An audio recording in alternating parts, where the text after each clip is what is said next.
I'll draw all men unto me. Another interesting note, and I'm coming down.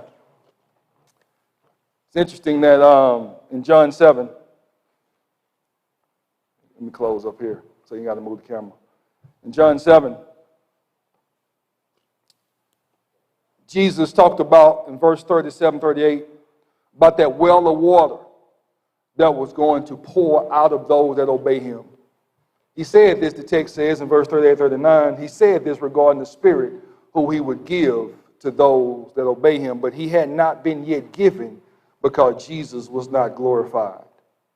It's an interesting principle there we're going to talk about when we start getting into the work of the Spirit. The Spirit will have no impact on a person's life that doesn't glorify Jesus. None. The only time the Spirit will change a man's life is when his life elevates and lifts up Jesus. Want to know why there has been no change in a life?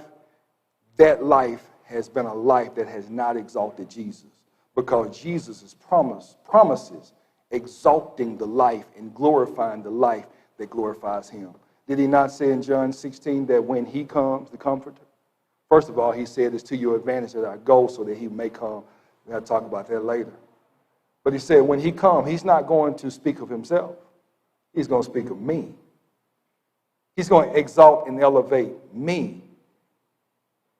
And when he exalts and elevates and glorifies me, I do the same for you when you do the same.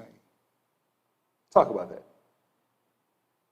So if you're here, you need to honor God, you need to obey Jesus. You come by hearing it, believing, repenting, confessing, being baptized.